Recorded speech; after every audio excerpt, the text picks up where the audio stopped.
Hello friends, आप सभी लोगों का स्वागत है फिर से एक बार अपने यूट्यूब चैनल एसआर ट्यूटोरियल में, जहां पे आज हम बात करने वाले हैं दोस्तों क्लास 10th का chapter 3 pair of linear equation in two variables में एक्सरसाइज 3.2 का question number 3 and question number 4। इसके पहले वीडियो की बात करें अगर दोस्तों तो हमने इंट्रोडक्शन चैप्टर 3 का एंड एक्सरसाइज देख रखा है, और आप लोग ने नहीं देखा है तो मस्ट वॉच इट। एंड अगर चैनल पे आप नए हैं तो मेक श्योर कि आपने अभी तक चैनल को सब्सक्राइब किया है कि नहीं। अगर नहीं किया तो फटाफट कर लीजिए। हम वीडियो को स्टार्ट करते हैं।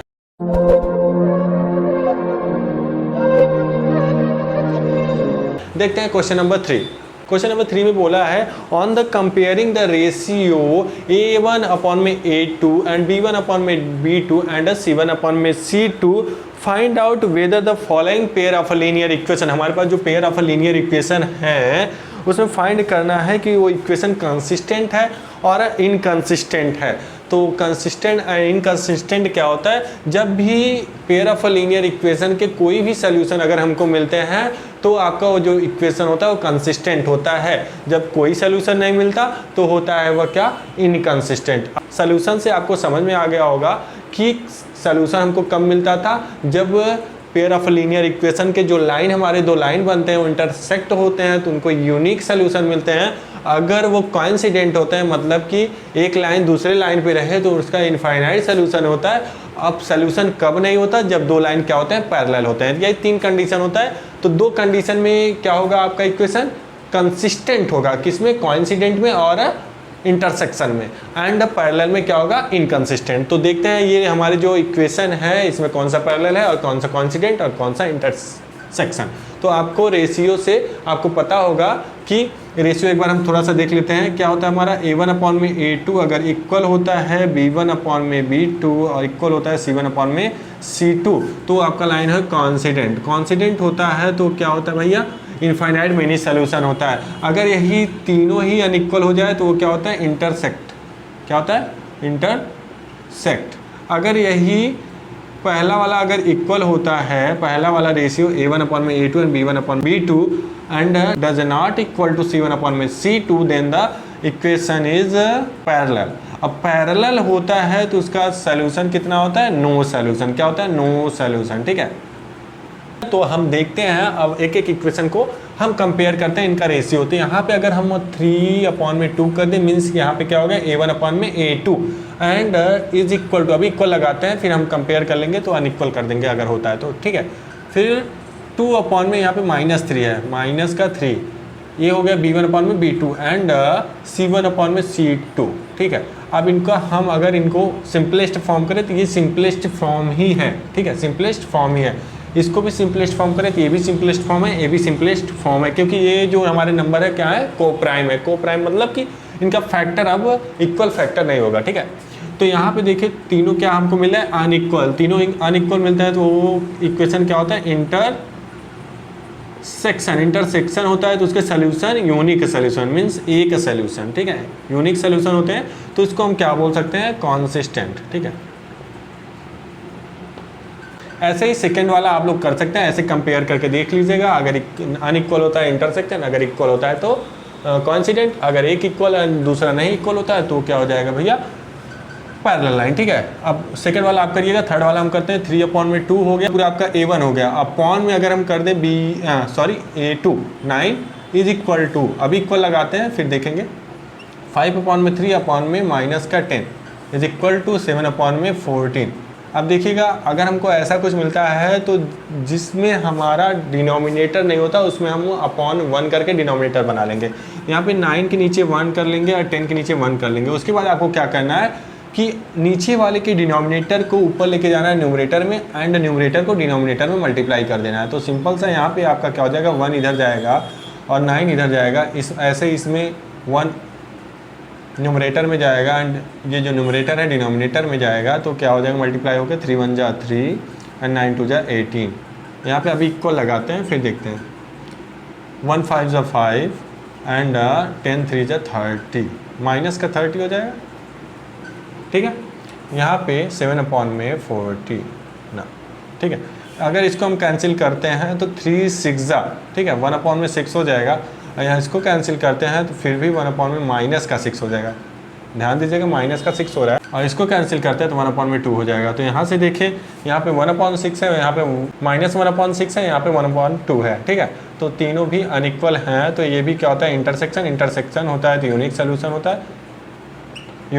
होता है, तो इक्वेशन क्या होता है कंसिस्टेंट, ठीक है। कंसिस्टेंट मीन्स थर्ड वाला भी कंसिस्टेंट है, फर्स्ट वाला भी कंसिस्टेंट है, ठीक है।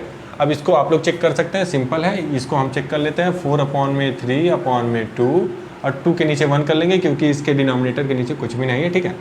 इसको इक्वल करिए 2/3 सीधा लिख लीजिए, यहाँ पे 8/12 यहाँ 3 कर लीजिए, ठीक है।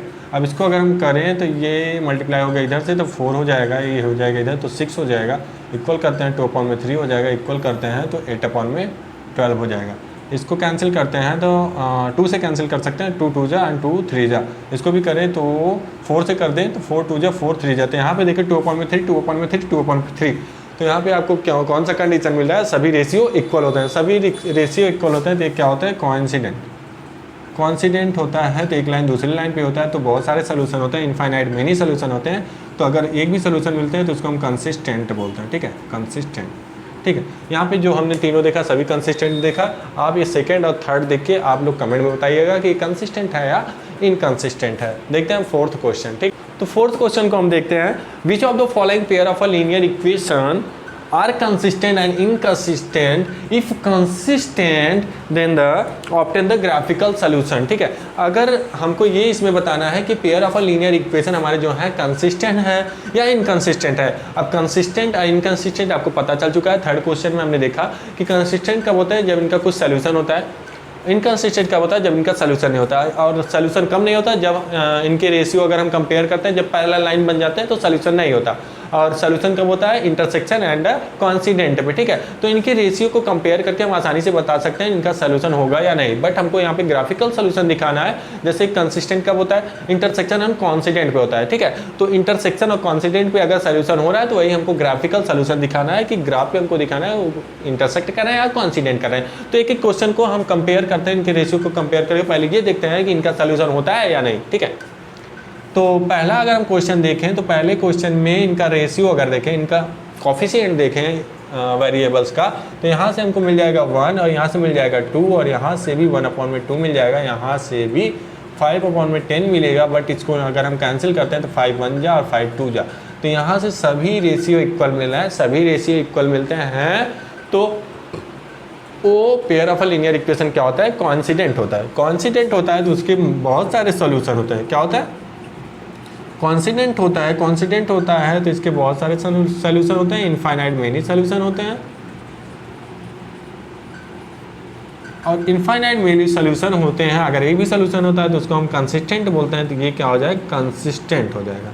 अब कंसिस्टेंट हो जाएगा तो इसके सॉल्यूशन मिल रहे हैं, तो सॉल्यूशन मिलते हैं तो हमको ग्राफ पे दिखाना है। ग्राफ पे दिखाने के लिए हम क्या करते हैं, पहले हम दो इक्वेशन लेते हैं, कौन सा जो हमको इक्वेशन दिए हुए हैं फर्स्ट और सेकंड, और इक्वेशन फर्स्ट से पहले हम टेबल बनाते हैं, फिर इक्वेशन सेकंड से टेबल बनाते हैं। तो यहाँ पे अगर हम एक टेबल बनाएं जिसमें x और y की वैल्यू कुछ पुट कर दें, अब पहले हम x की वैल्यू अगर 0 पुट कर दें तो y की वैल्यू यहाँ से 5 हो जा रही है, और y की वैल्यू अगर 0 पुट कर दें तो x की वैल्यू हो जा रही है 5।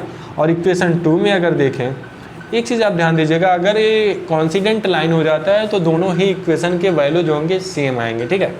तो यहाँ से हम निकाल भी लेते हैं, यहाँ पे x और y इक्वेशन सेकंड से देखिए, तो अगर x की वैल्यू हम 0 पुट करते हैं तो ये 2 से डिवाइड करेगा 5 हो जाएगा y की वैल्यू, और y की वैल्यू ऐसे 0 पुट करते हैं तो 2 से डिवाइड करके x की वैल्यू हो जाएगी 5, ठीक है।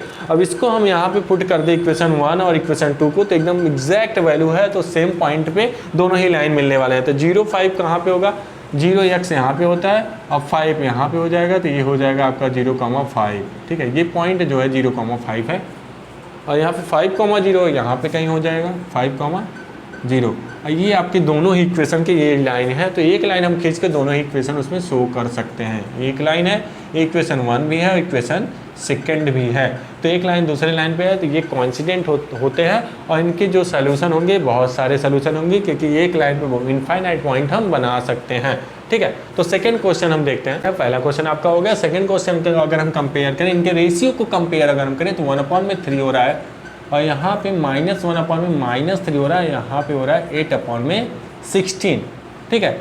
यहाँ पे अगर हम माइनस को माइनस से कैंसिल कर दे तो यहाँ पे आपको कैसा मिला है, A1 अपॉन में A2 जो है इक्वल मिल जा रहा है B1 अपॉन में B2, बट यहाँ पे अगर कैंसिल करें तो 1 अपॉन में 2 मिल रहा है, मीन्स यहाँ पे does not equal to C1 upon में C2।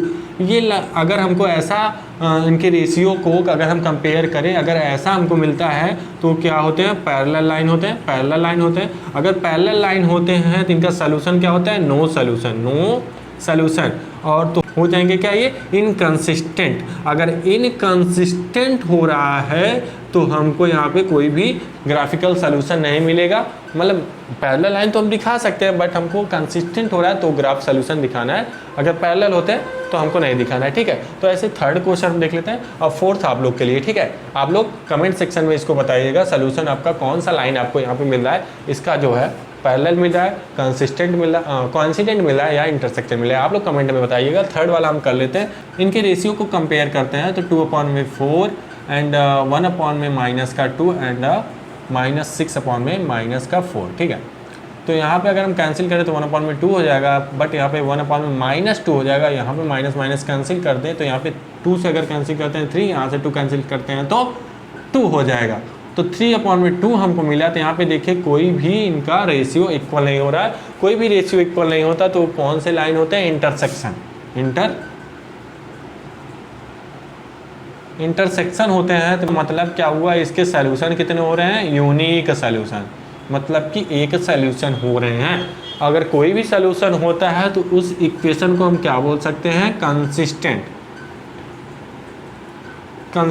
बोल सकते हैं। तो कंसिस्टेंट अगर हम बोल रहे हैं तो हमको ग्राफ सोल्यूशन भी दिखाना है, ग्राफिकल सोल्यूशन दिखाना है। तो पहले हम क्या करेंगे, इसको इक्वेशन 1 और इसको इक्वेशन 2 कर लेंगे और इक्वेशन 1 से बना लेंगे टेबल, ठीक है। आपका इक्वेशन 1 कैसा है, थोड़ा सा इसको सिंपलेस्ट फॉर्म ऐसे करते हैं कि 6 को उधर लेके चले जाते हैं। तो आपका जो है 2x + y = 6 हो जाएगा इक्वेशन 1। ऐसे टेबल अगर हम बनाएं, टेबल यहाँ से अगर हम इक्वेशन 1 से बनाएं तो x और y की 2 वैल्यू मिलेगी आपको। x की वैल्यू 0 पुट करते हैं तो y की वैल्यू 6 हो जाएगी। अगर यहाँ पे y की वैल्यू 0 पुट करते हैं तो x की वैल्यू 3 हो जाएगी, ठीक है। अगर इक्वेशन 2 को देखें, 4 को उधर लेके चले जाएँ तो 4x - 2y = 4 हो जाएगा क्या, बिल्कुल हो जाएगा। ये आपका इक्वेशन सेकंड होता है। और यहाँ से अगर आप टेबल बनाते हैं x y, और यहाँ से आप अगर x की वैल्यू 0 पुट करते हैं तो y की वैल्यू जो होगी माइनस में आएगी, क्योंकि ये माइनस से प्लस है तो कैंसिल करेगा तो -2 हो जाएगा। यहाँ पे 0 पुट करते हैं तो 4 से डिवाइड करके 1 हो जाएगा। तो इस यहाँ पे 0 पुट करते हैं तो 1 हो जाएगा। और इसको हम आराम से इसमें दिखा सकते हैं, बस y की जगह हमको क्या करना है, 6 से थोड़ा सा बढ़ा लेना है। तो ये थोड़ा सा बढ़ के यहाँ पे हो जाएगा। तो यहाँ पे आप समझ लीजिएगा, यहाँ पे जो आपका पॉइंट मिलेगा 0,6 मिलेगा, क्योंकि x यहाँ पे 0 है और y ऐसे 6 तक जाएगा तो ये 0,6 ये आपका ये पॉइंट हो रहा है, ठीक है। और ये 3,0 मतलब यहाँ पे आपको x पे मिल जाएगा 3,0। तो ये लाइन अगर हम बनाते हैं तो कहीं ऐसा बनेगा, ये फर्स्ट इक्वेशन आपका हो गया। और दूसरा जो है 0,-2, -2 अगर हम देखें तो y के डाउन साइड आएगा तो 0,-2 यहाँ पे आपको मिल जाएगा, 1,0 यहाँ पे मिल जाएगा आपको 1,0, ठीक है। और इस लाइन को अगर हम बनाते हैं, इस पॉइंट को अगर मिलाते हैं तो आपका इंटरसेक्शन कहीं पे ये पॉइंट भी आपका क्या होगा, सॉल्यूशन होगा, ठीक है। तो ये आपका ग्राफिकल सोल्यूशन होता है क्वेश्चन नंबर 3 का। और क्वेश्चन नंबर 4 आप लोग को करना है और कमेंट सेक्शन में भी आप लोग को बताना है। तो यहाँ पे हम वीडियो को एंड करते हैं और नेक्स्ट पार्ट में जो हमारा क्वेश्चन बच रहा है उसको हम ले लेंगे, ठीक है। तो तब तक के लिए आप इतना ही पढ़िए और अच्छे से पढ़िए, और इसका सोल्यूशन आप जो भी आपको सोल्यूशन मिल रहा है आप कमेंट सेक्शन में बताइए, और चैनल को सब्सक्राइब करते रहिए और शेयर करते रहिए अपने दोस्तों के साथ। हम मिलते हैं नेक्स्ट वीडियो में नेक्स्ट टॉपिक के साथ, नेक्स्ट क्वेश्चन के साथ। Thank you so much.